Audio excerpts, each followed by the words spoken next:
සෑම මිනිසකුම තමන්ගේ ජීවිතය සාර්ථක කර ගැනීමට වෙහිසි. නමුත් බොහෝ දෙනෙකු වරදින්නේ බාහිර ලෝකයේ දෙස බලන ආකාරය සහ තීරණ ගන්න ආකාරය පිළිබඳ නිසි වැටහීමක් නොමැති බැවිනි. බුදුදහම අනුව සම්මා දිට්ඨිය හේත් නිවැරදි දැකීම ඇති කර ගැනීමට උපකාරී වන ප්‍රධාන අභ්‍යන්තර සාධකය වන්නේ යෝනිසෝ මනසිකාරයි.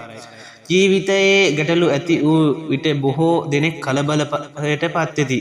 නැතොත් අන් අයට දොස් පවති. නමුත් යෝනිසෝ මනසිකාරය පුරුදු කළ පුද්ගලයා එම මූලයේ සෙවීමට පෙළඹේ. මෙම ගැටලු ඇතිවීමට හේතුව කුමක්ද සහ මෙය විසඳීමට මට කළ හැක්කේ කුමක්ද යනුවෙන් විමර්ශනය කිරීම සහ ඔවුනට ඕනෑම අභියෝගයකට ඉතා සංසුන්ව මුහුණ දීමේ හැකියාව ලැබේ.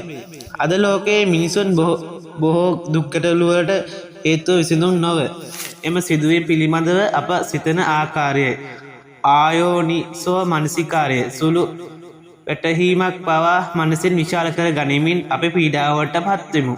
නමුත් යෝනිසෝ මනසිකාරය මගින් සෑම දෙයක්ම අනිත්‍ය බවත් හේතු ප්‍රත්‍යයන් මත සිදුවන බවත් අවබෝධ කරගත් විට ලාභ අලාභ යස අයස හමුවේ මනස නොසැලී ප්‍රවත්වා ගැනීමට හැකිවේ.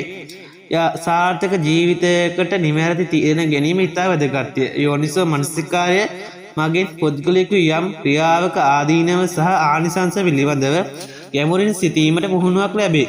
ආවේගශීලී නොවී බුද්ධිමත්ව හා සිතා බලා තීරණ ගැනීම නිසා වැරදි තීරණ ගැනීමෙන් සිදුවන පසුතැවීම් සහ පාඩු අවම කරගත හැකිය.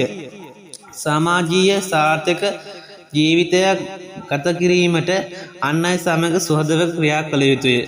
යෝනිසෝ මනසිකාරය ඇති පුද්ගලයා අනෙක ක්‍රියාවන් දෙස අනුකම්පාවෙන් සහ අවබෝධයෙන් බලයි. ඔහු මෙසේ කීවේ ඇයි ඔහු පැත්තෙන් ඇති සාධාරණත්වය කුමක්ද යනුවෙන් සිතීම නිසා අන්‍යවශ්‍ය ගැටුම් ඇති නොවේ. මෙය පවුල් ජීවිතය සහ සාර්ථක වෘත්තීය ජීවිතය සාර්ථක කර ගැනීමට මහා උපකාරී වේ.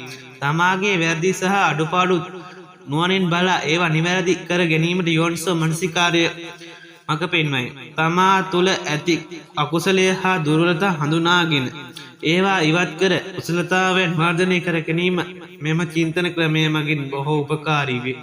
එමගින් උසස් පෞරුෂයකින් හිමි පුද්ගලයෙකු වීමට මඟ පැහැදී. යෝනිසෝ මනසිකාරය යනු හුදෙක් ආගමික වතාවත් නොව එය උසස් මානසික විද්‍යාවකි. එය වර්ධනය කර ගැනීමට අප ලෝකයේ දෙසට වඩාත් පැහැදිලි හා යථාර්ථවාදී දැකීමකින් බැලීමට හැකිය. තම සිත මෙහෙයවන ආකාරය පාලනය කර ගත හැකි පුද්ගලයාට මුළු ලෝකයම ජය ගැනීමට අසීරු නොවේ. එබැවින් එදිනෙදා ජීවිතයේ සෑම ක්‍රියාවකදීම ඇයි සහ කෙසේද යනුවෙන් නුවණින් විමසීමට පුරුදු වීම සාර්ථක වීමේ රහසයි.